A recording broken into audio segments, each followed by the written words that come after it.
Fala, meu povo, tudo bom com vocês? Sejam todos muito bem-vindos ao especial de Halloween do melhor podcast da internet preto e azul. Vou iniciar falando que eu vou falar, eu vou relatar casos reais de crimes, reais. Então, se você em algum momento se sentir angustiado ou não se sentir bem ouvindo o caso que eu vou contar, Então eu sugiro a você que saia desse episódio e vá curtir um dos muitos episódios que tem disponíveis aqui, porque aqui eu não falo exclusivamente sobre crimes reais. E eu estou fazendo isso com especial Natal. E o objetivo é que você se divirta, não que você se sinta mal de alguma maneira, Então podendo gerar, esse episódio pode gerar gatilho em alguém. E a minha prioridade, é a sua saúde mental. E para você que está chegando aqui agora, como eu já disse, o nome desse podcast é Preto e Azul e o meu nome é Felipe e eu apresento esse podcast. Eu sou psicólogo e hoje eu vou contar nesse especial de Natal, desse Natal que minha gente, e pelo amor de Deus, nesse especial de Halloween, eu vou contar a história de um dos assassinos mais famosos dos Estados Unidos e também do mundo, Edmund Kemper, ou Ed Kemper, como ele é conhecido. Não sei como você conhece ele. Se você já conhece ele, senta e venha reouvir essa história com comentários de um psicólogo maravilhoso. E se você não conhece, o assassino de colegiais, foi esse o título que foi dado a ele nos Estados Unidos por causa de sua história. Então, coloca o fone de ouvido, aumenta o volume do som no seu computador, na sua TV, onde quer que você esteja ouvindo, e se prepara para destrinchar esse caso junto comigo.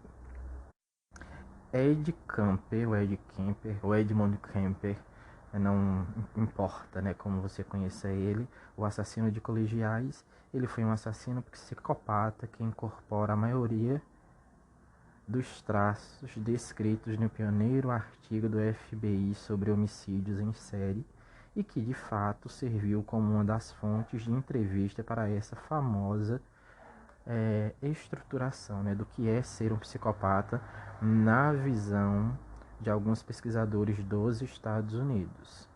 O Edmund Kemper, também conhecido como assassino de colegiais, e é sobre isso que nós vamos falar hoje, sobre o assassino de colegiais. A criação de Kemper se deu em um lar desfeito, ou seja, ele é filho de pais separados, e isso para ele foi considerado, por ele mesmo, como um pesadelo contínuo de abuso emocional, principalmente por parte de sua mãe. Ele era um garoto alto, considerado corpulento, ou seja, fora dos padrões da época, e ele era também desajeitado. Ele cresceu até se tornar um gigante de 2 metros de altura e 135 quilos.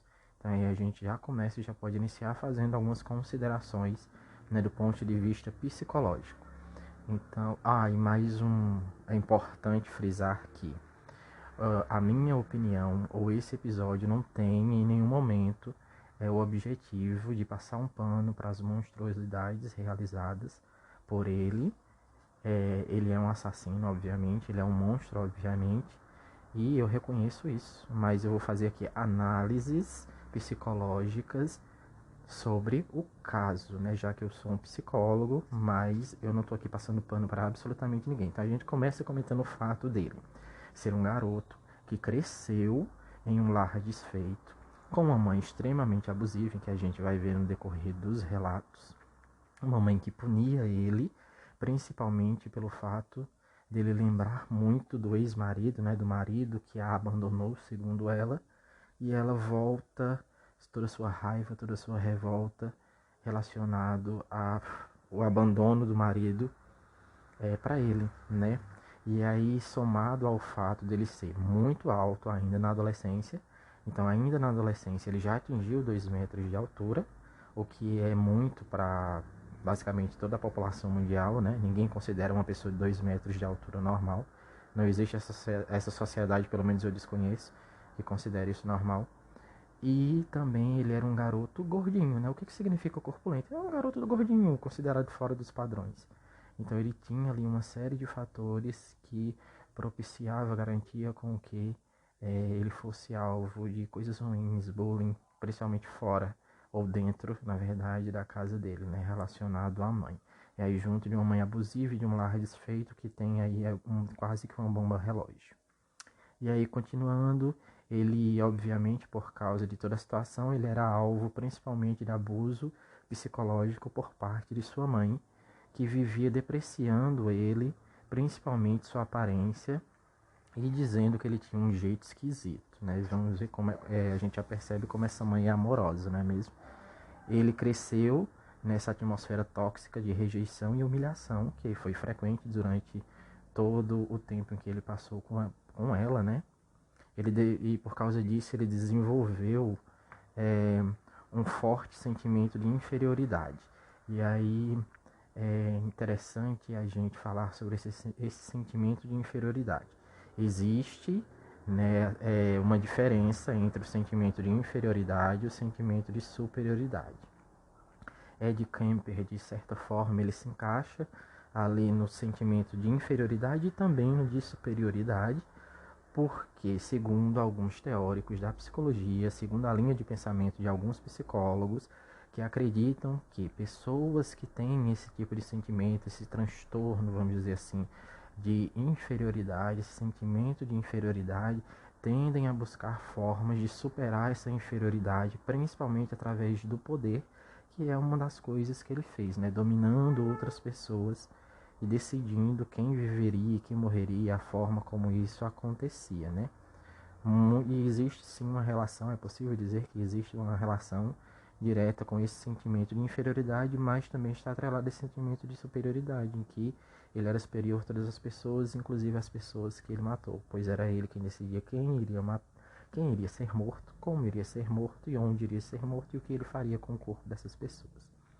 Isso também é acompanhado de um ódio virulento contra sua mãe intimidadora que acabaria se estendendo a todas as mulheres. Obviamente, né, a gente tem que concordar que não é preciso ser um Ed Kemper, um assassino em série, para odiar uma mulher que, independente que seja sua mãe ou não, independente se ela tem um laço sanguíneo com você ou não, a posição em que ela se encaixa na sua vida, obviamente é muito mais fácil você nutrir sentimentos pessimistas, sentimentos raivosos, você desenvolver um ódio por uma pessoa que está todo o tempo te depreciando, está dizendo que você é feio, está dizendo que você não serve para nada. Muito provavelmente foram coisas desse tipo que ele ouviu, né? Que uma pessoa fica debochando da sua imagem, e isso obviamente bate muito mais forte nele, porque ele ouvia esse tipo de coisa, esse tipo de fala depreciativa de sua mãe, que na visão dele, na visão de todas as pessoas, né, que tem uma mãe presente, espera que essa mãe seja amorosa, que cuide dele, não que deprecie ele, não que humilhe ele, ainda mais ele muito provavelmente sabendo que ela fazia isso por causa do pai, por causa do abandono, como uma forma de atingir o pai através dele, que obviamente ela não conseguiu, né? Ela fracassou miseravelmente com isso. A única coisa que ela conseguiu foi destruir o próprio filho e tornar a vida do próprio filho um inferno. E a gente vai para outras questões. Questões são muito importantes. Afirmar que o fato da mãe dele ter sido horrível com ele, não ter sido uma mãe, né, na verdade, ter sido uma carrasca na vida dele, isso fez com que ele transferisse o ódio para outras mulheres demais. Né? A gente não tem como saber isso. Não foram realizados estudos profundos sobre a história dele, sobre ele, para saber se isso realmente é. E a gente vai ver mais à frente que o Ed Kemper fez, assim como muitos dos assassinos em série, ou a grande maioria, foi na verdade se entregar ao impulso que ele tinha desde criança, que não tem nada a ver com o fato da mãe dele ter sido horrorosa, uma mulher tenebrosa na vida dele. As investigações realizadas após a prisão do Ed Kemper afirmam que ele começou a dar sinais de extrema perturbação mental, na opinião das pessoas que tiveram contato com ele nessa época, ainda no ensino fundamental. Quando ele tinha interações com as crianças, e as crianças na época preferiam brincar ou fingir que eram personagens de desenho animado, e ele preferia brincar de outro tipo de coisa. O Ed Camper, uma das brincadeiras preferidas dele era da câmara de gás, né? Fingir que estava sendo morto em uma câmara de gás, o que fez com que isso fosse considerado por muitos uma atitude estranha, né? Uma atitude incoerente quando relacionado e quando comparado com as atitudes e os tipos de brincadeiras que outras crianças faziam na época. E aí isso também é um outro ponto muito importante, né? A gente está falando de um crime que aconteceu ali nos anos 70, 60, 70. Depois a gente vai especificar um pouco mais do marco temporal em que esse crime foi cometido. E aí é muito importante frisar que crianças têm comportamentos diferentes. E aí a gente pode levantar uma hipótese, que é uma hipótese que eu vou levantar aqui, de que na época em que o Ed Kemper ele era criança, ele nasceu ali muito próximo do pós-guerra. Então era uma época em que essas questões de guerra, esses debates sobre as guerras que aconteceram nos anos anteriores estavam muito vivas nas memórias das pessoas e eram coisas debatidas e trabalhadas no cinema, na TV, e nos livros e todos os tipos de mídia da época. E o fato dele gostar de brincar e de fingir que estava em uma câmara de gás, fingir sua morte, não pode ser um indício de uma possível psicopatia futura ou um indício de que algo daria errado no futuro. Assim como o fato da mãe dele ter sido uma mulher horrorosa com ele também não pode ser utilizada como uma forma de justificar o comportamento futuro dele. Né? Se você for parar para pensar, principalmente pessoas ali que cresceram nos anos 90, no final dos anos 80, o que é que existia muito na cultura pop daquela época? Principalmente nos cinemas. Quais eram os filmes mais famosos ali no finalzinho dos anos 80 e início dos anos 90? Eram filmes de guerra, eram filmes que tinham serial killers, como por exemplo, a gente tinha filmes muito populares do Jason, Massacre da Serra Elétrica, a gente tinha filmes do Fred Krueger e outros tipos de coisa, e outros filmes de terror que eram vinculados nessa época, que eram muito famosos ali nos anos 80. Eu particularmente lembro de um filme que eu assisti quando eu era criança, chamado A Bolha, que é um filme de terror. É um filme horroroso, que tem cenas horrorosas. E obviamente que pessoas que assistiam esse tipo de filme, em algum momento, você acaba emulando, você acaba, vamos dizer assim, encenando algumas das cenas desse filme. Né? O fato de você encenar uma cena de um filme, ou, por exemplo, você fingir que é o Jason, fingir que é o Fred Krueger, em algum momento, para pessoas que viveram nessa época, não significa em nenhum momento que quando você crescer, você vai cometer o tipo de assassinato que o Ed Kemper cometeu, o tipo de carnificina que ele cometeu. Dizer que ele se tornou um assassino, ou o fato dele, quando criança, ter brincado em algum momento, assim, ter emulado essas questões de câmeras de gás quando era criança, não pode ser justificado, não pode ser uma justificativa, não pode ser um indício de que ele futuramente mataria. Então dizer assim, que ele tinha um comportamento muito estranho, porque quando ele era criança, ele fingia que estava morrendo numa câmara de gás, óbvio, porque era isso que ele ouvia na TV. Ninguém na TV, muito provavelmente no cinema, eram os filmes de guerra que ele via, era coisa que interessava a ele. Uma criança não tem a capacidade de discernimento de saber o que eram os horrores das câmaras de gás durante a guerra, mesmo que ele tivesse tido um contato. Subestimar muito a inteligência de uma criança, na verdade assim, é colocar numa criança um patamar que ela não tem. Eu particularmente assisti todos esses filmes, Fred Krueger, do filme do Jason, filme do Chuck, o Boneco Assassino e vários outros filmes, e nunca matei ninguém. E não pretendo matar ninguém. Isso nunca foi um impulso na minha vida de dizer, eu assisti isso aqui. Seria a mesma coisa da gente dizer que uma pessoa que gosta de, por exemplo, uma criança que quando era pequena gostava de brincar com panelinha, fingindo que estava cozinhando, ela quando crescesse se tornaria uma cozinheira, uma chefe de cozinha por causa disso. Seria basicamente a mesma coisa. Esse é um debate muito profundo, que tem muitas camadas, que é muito difícil de se debater, mas aqui eu falei mais de questões assim, então, então vamos recapitular, né? O fato da mãe dele ter sido horrorosa com ele não justifica que ele tenha se tornado um assassino, nem que ele tenha cometido assassinatos, porque quem não teve uma mãe horrorosa em algum momento, quem não brigou com a mãe em algum momento, quem não teve uma mãe abusiva em algum momento, e o fato dele brincar com coisas relacionadas à morte também não faz com que ele desenvolva instintos assassinos quando ele cresceu. Mas enfim, vamos continuar, né? Aí seguindo, o Ed Camper, ele começou a dar, já disse, né, que ele começou a dar esses sinais, e certa vez na escola, quando os amigos dele, ou as pessoas que estavam ali na sala com ele, descobriram que ele tinha uma paixãozinha relacionada a uma das professoras, eles perguntaram, né, uma professora do segundo ano especificamente, e aí eles fizeram questão de provocar ele perguntando por que ele não beijava ela, né? Porque ele não tinha nenhuma interação com ela.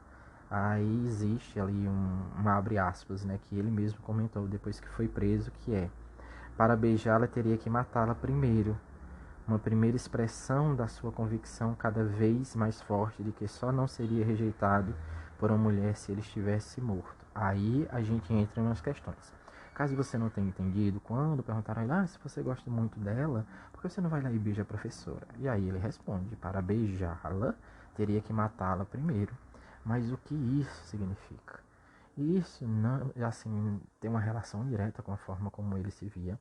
Obviamente que o fato da mãe dele ter sido horrorosa com ele, ter debochado dele a vida inteira, ajudou com que ele se tornasse até mesmo um pouco mais violento, mas não foi a justificativa para sua violência. E isso pode ser o início de nada mais nada menos do que uma incapacidade de se ver como ele é.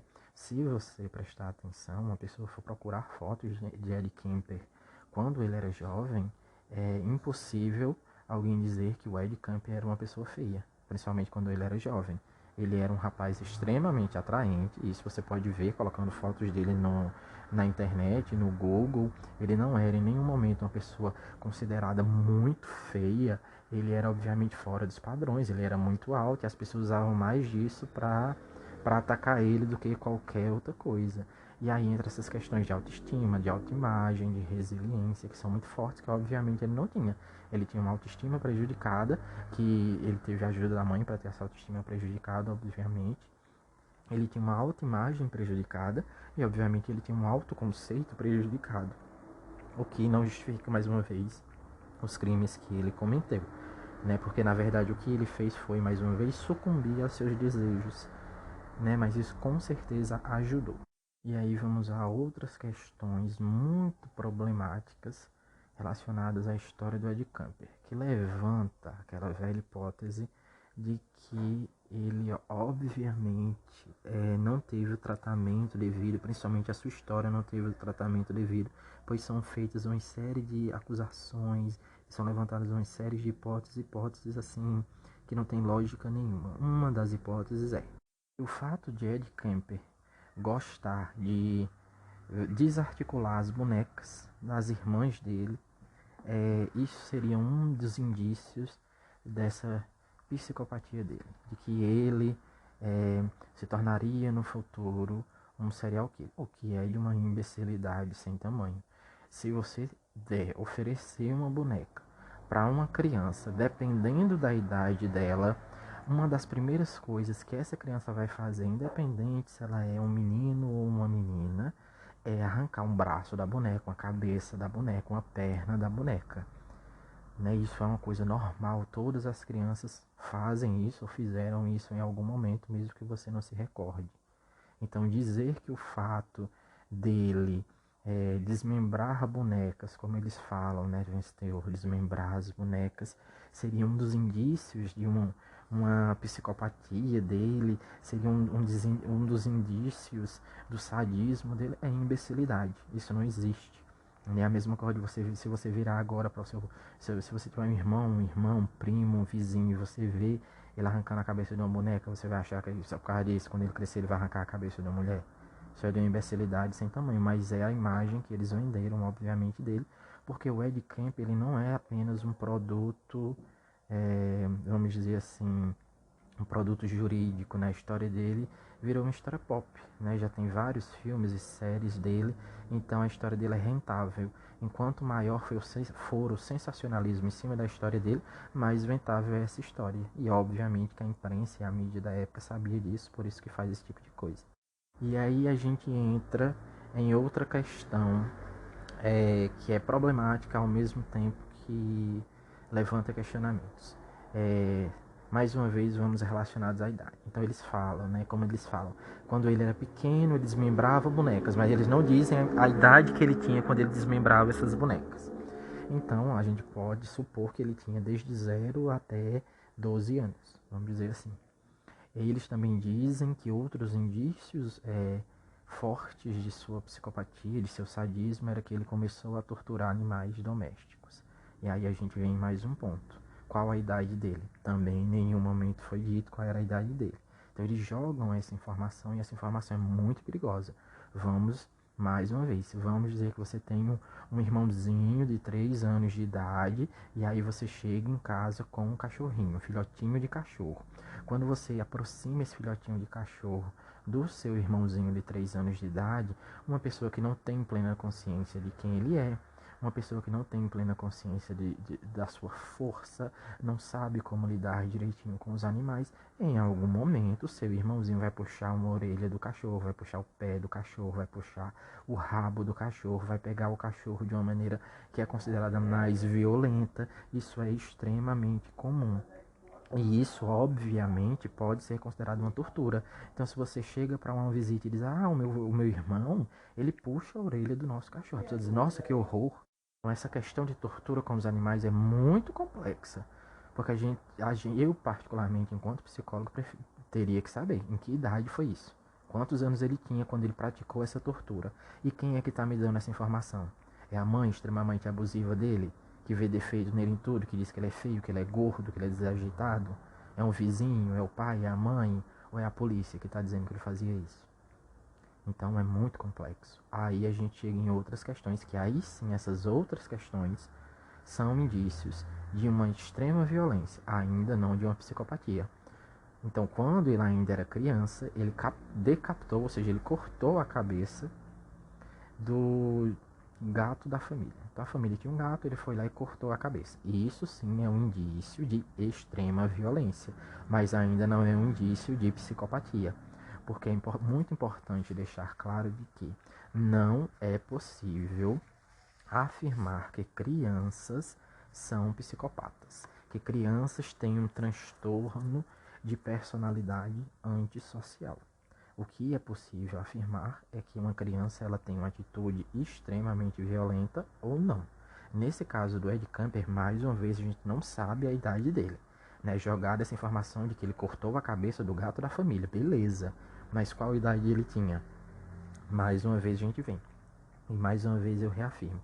Que indício é esse? Um indício de que ele teve uma atitude extremamente violenta. Mas isso também não é um indício de que no futuro ele faria uma coisa como essa. Ele poderia muito bem ter matado esse gato quando era pequeno e nunca mais ter matado ninguém. Nunca mais ter atravessado essa linha, né? A linha da moralidade, a linha da humanidade, ter feito todas as coisas que ele fez. Então, mais uma vez, para deixar claro, é um indício de extrema violência quando criança ou adolescente, porque a gente não sabe, ou pelo menos nas fontes que eu estou buscando, não tem dizendo assim, não tem relatado qual idade ele tinha quando ele fez isso. E aí vamos a outras questões. Nos anos 90 e nos anos 80 e até boa parte dos anos 2000, uma prática muito comum e que ainda é comum hoje em dia, principalmente nas cidades dos interiores, é a de tacar pedra em passarinhos. Isso era uma prática extremamente comum nessa época e com certeza se você for para algum interior vai ter alguém, você vai ver alguma criança, algum adolescente tacando uma pedra no passarinho.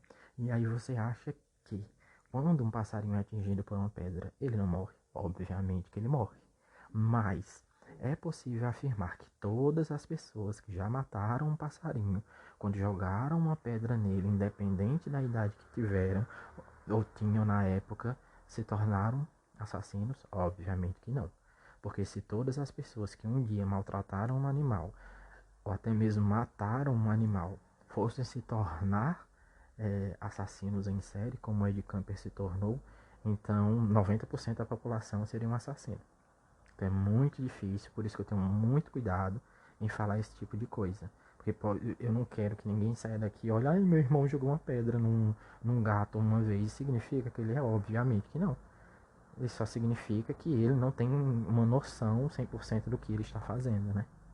E outro ato de extrema violência, no caso do Ed Kemper, que indica, obviamente, atitudes muito violentas e preocupantes, é que ele enterrou um gato vivo. Mais uma vez, a gente não sabe a idade em que ele fez isso, só sabe que ele enterrou um gato vivo. Mais uma vez, eu afirmo, isso é uma atitude de extrema violência, extremamente preocupante, obviamente, mas não indica nenhum tipo de psicopatia. Principalmente porque a gente não sabe em qual idade ele tinha quando ele fez isso. Né? No início da adolescência, ele se entregaria a devaneios masturbatórios de assassinar todos na cidade e fazer sexo com os cadáveres. E aí essas questões elas são ainda mais preocupantes, né? O que isso significa? Significa que ele tinha delírios de morte, em que ele imaginava tendo prazer sexual, porque a masturbação é um tipo de sexo, é um sexo individual, mas é um tipo de sexo, ao ver pessoas mortas. E aí a gente entra em outro questionamento. Outras questões, né, que podem ser debatidas. A gente está falando de um adolescente que sofreu bullying durante toda a sua vida. Ele sofreu bullying em casa, ele sofreu bullying na escola, ele sofria ataques psicológicos em casa, ataques psicológicos na escola. Muito provavelmente, em algum momento, alguém tentou agredir ele, nem que fosse sua mãe, dentro de casa ou em algum outro momento. Fora de casa era um pouquinho mais difícil, já que ele era um rapaz de 2 metros de altura, mas fantasiar uma pessoa que passa por esse tipo de trauma, uma pessoa que passa por esse tipo de agressão, fantasiar que as pessoas que estão fazendo isso com ele estão mortas, nada mais é do que um mecanismo de defesa. Pelo menos na maioria das vezes. Né? Isso é um mecanismo de defesa. Né? Como é que eu faço para me livrar de algo ruim? Eu acabo com ela. E como é que eu acabo com ela? Então ele fantasia a morte dessas pessoas e obviamente isso traria para ele o que? Prazer. Mas obviamente também isso é uma questão assim que levanta uma preocupação. Né? Se alguém chega e diz, eu tenho sonhos ou delírios, ou imagino todas as pessoas mortas e me masturbando com isso. Então existem vários vieses, né? E aí entra aquela questão novamente. Nenhum psicólogo e nenhum psiquiatra de nenhum lugar do mundo pode diagnosticar um adolescente como tendo tendências psicopáticas exclusivamente porque ela diz esse tipo de coisa. Obviamente isso é uma coisa muito preocupante, que tem que ser levada a sério, deveria ter sido levada a sério, obviamente, já que a mãe dele não levou, porque a mãe dele era extremamente negligente, mas não pode ser o ponto de partida, por exemplo, para internar ele, porque também ninguém sabia que no futuro ele ia fazer as coisas que ele fez, né? Obviamente, vou deixar claro mas aqui mais uma vez, eu não estou passando pano para os assassinatos dele, para os crimes dele. Eu estou apenas fazendo comentários do ponto de vista psicológico relacionado às atitudes consideradas estranhas de um adolescente. Só isso. E sempre afirmando que todas as atitudes que ele teve até o momento, desde matar um gato, arrancar a cabeça de um gato, enterrar um gato vivo e ter esse tipo de delírio masturbatório na visão da pessoa que descreveu, né, as coisas que ele disse, são extremamente preocupantes, principalmente para um adolescente. Em 1963, quando ele tinha 15 anos, ele foi enviado para morar com os avós paternos em uma fazenda na Califórnia. Em agosto do mesmo ano, enquanto sua avó, Maud, sentava à mesa da cozinha, Edmund atirou em sua cabeça com um rifle calibre 32. Depois, apunhalou ela repetidas vezes e arrastou o corpo para o quarto dela. Quando seu avô voltou da rua, ele matou a tiros enquanto ele atravessava a porta. Então, avisou a mãe do ocorrido e sentou-se para aguardar a polícia. Questionado sobre seus motivos, ele meio que não ligou muito, não demonstrou muito interesse. E aí ele responde para a polícia, né? Quando a polícia questiona por que você fez isso com seus avós. E ele diz: só queria saber como seria atirar na minha avó. O assassinato de seu avô foi, segundo ele mesmo, um ato de misericórdia, uma maneira de poupar o velho da dor de descobrir o que tinha acontecido com a esposa. Aí entra mais uma questão. Obviamente, ele desenvolveu questões relacionadas às mulheres, né? Até porque ele era uma pessoa heterossexual, né? Ele era um homem que sentia atração por pessoas do sexo oposto ao sexo dele. Muito provavelmente a gente não tem essa informação, e aqui nos dados onde eu estou buscando, as fontes que eu estou buscando, não diz se essa avó era mãe da mãe dele ou mãe do pai dele. Nós também não temos um relato mais aprofundado, pelo menos nas fontes que eu estou buscando, não existe um relato mais aprofundado de como era a relação dele com a avó. Poderia ser muito mais abusiva ou até mesmo tão quão abusiva quanto ele tinha com a mãe. O tipo de relação tóxica que ele tinha com a mãe poderia ter com a avó. A gente não sabe, pelo menos não temos essas fontes. Eu não tenho essas fontes, se você tem essas fontes, óbvio. Legal. Muito legal. E aí a gente entra numa questão muito preocupante. Que é exatamente o fato de ele ter tido coragem de matar a avó e o avô. Mas o que chama a atenção no relato dele é o fato dele ter matado a avó por curiosidade, né, por saber como seria matar aquela mulher, por saber como seria infligir dor àquela mulher. Podemos aqui levantar várias hipóteses, como a hipótese de, por exemplo, caso ela fosse a mãe de sua mãe, sua avó materna, no caso, ela poderia lembrar a mãe dele, né? Caso eles tivessem uma relação tóxica, assim como ele tinha com a mãe dele, ele poderia, de certa forma, estar se vingando da mãe através da avó, coisa que ele aprendeu com a mãe, pois a mãe se vingava do marido que a largou através dele, né? Sendo a mãe horrível que ela foi com ele, né? E aí a gente vem nessa questão do porquê matar o avô, né? Ele mata o avô porque ele não queria que o avô visse a esposa, que ele provavelmente amava, morta. E aí vem questões de compaixão.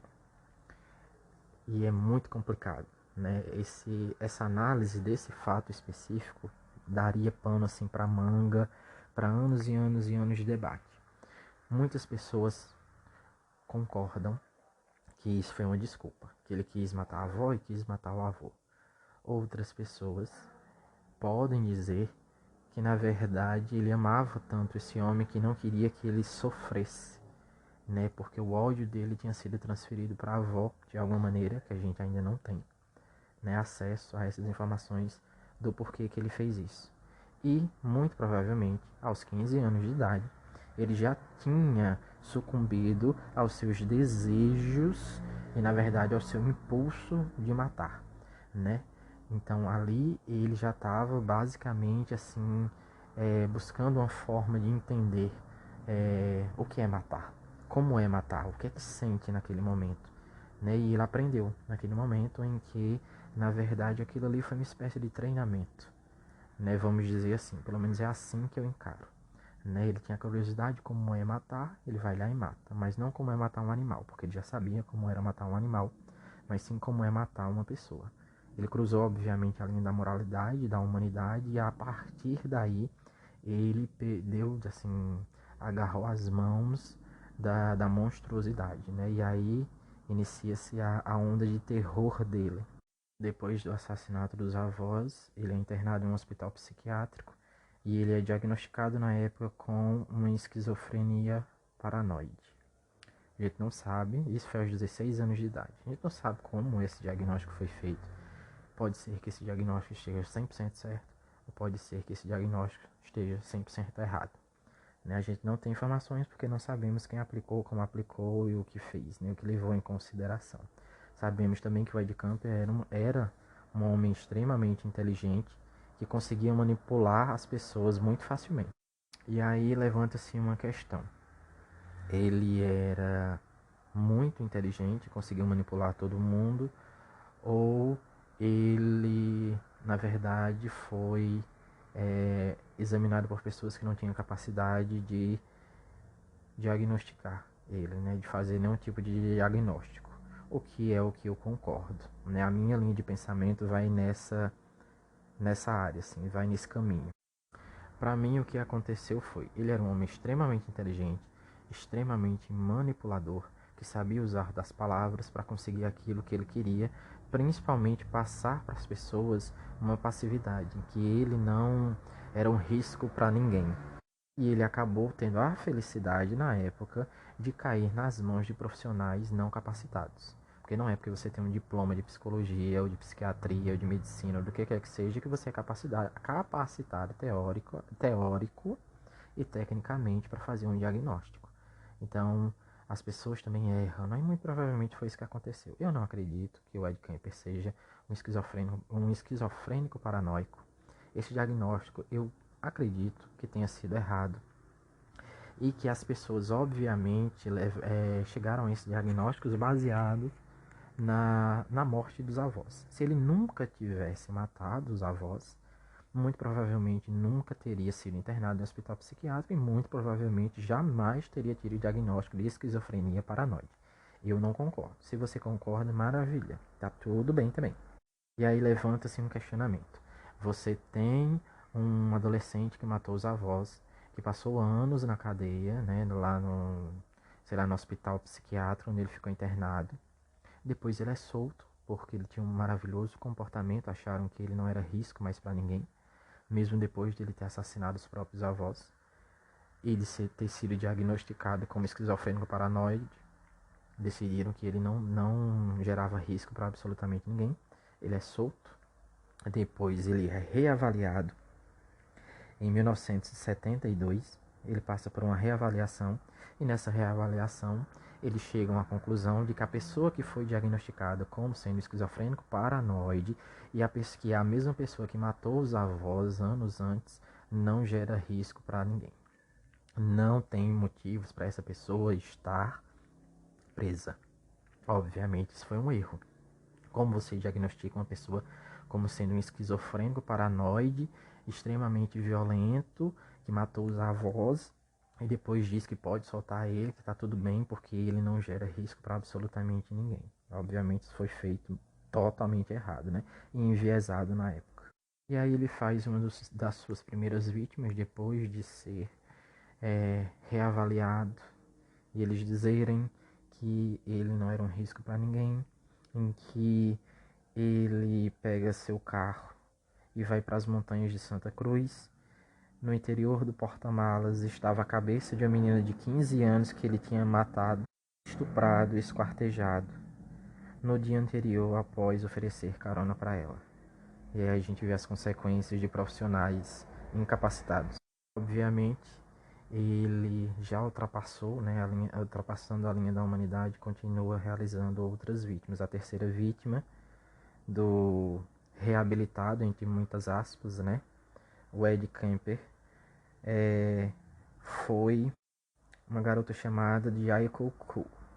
As primeiras vítimas do Ed Kemper tinham o nome de Mary e Anita. As duas tinham 18 anos, eram universitárias e Kemper, assim como na maioria das vezes, oferecia para essas universitárias carona, ofereceu para elas duas, no caso, carona, em maio, e ele levou elas até um trecho deserto da estrada, e aí ele esfaqueou elas até a morte, e depois colocou o corpo delas no porta-malas e foi para casa, né, para casa dele. E lá, na casa dele, né, com suas primeiras vítimas, ele fez algo que é muito semelhante ao que um assassino que iria ser pego, um serial killer que iria ser capturado anos depois, o Jeffrey Dahmer fez. Ele levou, né, as vítimas para casa, o corpo das vítimas para casa, tirou foto dessas pessoas mortas e fez sexo com os cadáveres, né? No caso de Ed Kemper, especificamente ele fez sexo com as vísceras dessas pessoas E quando ele se cansava, assim como Jeffrey Dahmer, chegava um momento que ele se cansava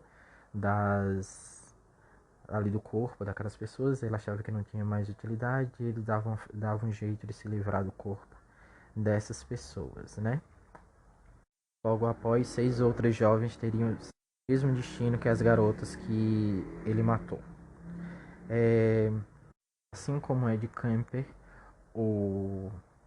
na verdade, não assim como Ed Kemper, mas o Ed Kemper fez assim como Jeffrey Dahmer e consumiu partes dos corpos das suas vítimas, né, de algumas vítimas, ou seja, praticou canibalismo. E aí a gente entra na parte em que ele finalmente cria coragem e mata a mãe. Então ele mata a mãe, ele corta a cabeça dela e ele enterra a cabeça da mãe no quintal, né, como uma forma obviamente de punir ela por tudo o que aconteceu. E obviamente ele já não via ela mais como uma mãe, né? Ela era apenas mais uma de suas vítimas. Outras questões podem ser levantadas. Ed Kemper era tão inteligente, né, que ele se tornou amigo dos policiais que caçavam ele. Obviamente o desaparecimento de garotas, né, de universitárias, e a morte de universitárias acabou chamando a atenção da polícia. Eles encontraram ali um padrão, só o que eles não sabiam e não desconfiavam era que o assassino estava entre eles. O assassino era a pessoa que tomava cerveja no bar junto deles. Estava ali do lado, né, muito mais próximo do que eles imaginavam. Ele obviamente conseguiu manipular a polícia, porque ele obtinha informações, né, quando ele conversava ali com os policiais que ele tinha contato, fazendo com que a sua ação ela fosse mais limpa, ele conseguisse continuar fazendo e cometendo seus crimes sem ser pego. E logo após ele matar sua mãe, ele acaba se entregando. O que a gente pode assim levantar uma hipótese? Pode-se levantar a hipótese de que na verdade todos os assassinatos que ele cometeu, desde o assassinato dos avós até o da sua mãe, foi um treinamento. Era como se ele tivesse utilizado as meninas, as universitárias, para treinar, para criar coragem, para fazer o que ele realmente queria, que era se vingar da mãe e de tudo que ele passou. Isso, obviamente, é uma hipótese que eu estou levantando. Não tenho como ter acesso a esse tipo de informação, pois não tive acesso a ele. E também, ele era o tipo de pessoa que, se fosse entrevistado, obviamente, ele iria dizer aquilo que ele achava que você queria ouvir. Se ele analisasse você e descobrisse ou desconfiasse que o que você queria ouvir era que ele tinha feito esse tipo de coisa, ele teria feito um treinamento para poder matar a mãe, ele diria. E se ele achasse que você não queria esse tipo de resposta, muito provavelmente ele diria outro, dado a capacidade de manipulação que ele tinha, né? E aí, quais as conclusões nós podemos tirar disso? Primeira conclusão, as pessoas que estiveram envolvidas com ele, profissionais da área da saúde, psiquiatras que analisaram ele logo após o assassinato dos seus avós, obviamente não tinham capacidade para realizar esse tipo de análise e obviamente erraram.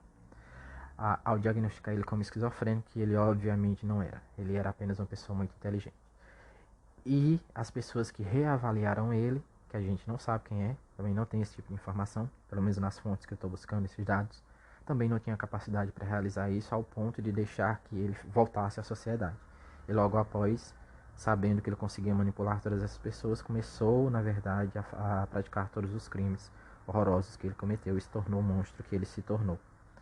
E, obviamente, os policiais também não sabiam o que estavam fazendo, né? Eram também movidos pelo impulso, estavam aquele ditado, cegos em tiroteio. O que a gente pode afirmar de Kemper foi um homem extremamente inteligente e utilizou de sua inteligência e de sua capacidade de manipulação para conduzir as investigações e também para que tivesse sucesso em seus atos criminosos horrorosos, ao ponto de ele decidir quando ele iria ser preso, porque ele nunca foi pego, ele se entregou à polícia, então ele decidiu o dia e a hora e como ele seria pego, né? Onde, o que é extremamente perturbador, né?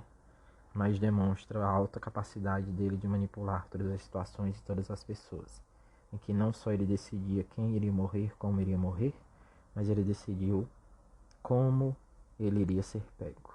Ele foi pego, ele não foi pego na verdade, ele se entregou, ele se deixou ser pego, né?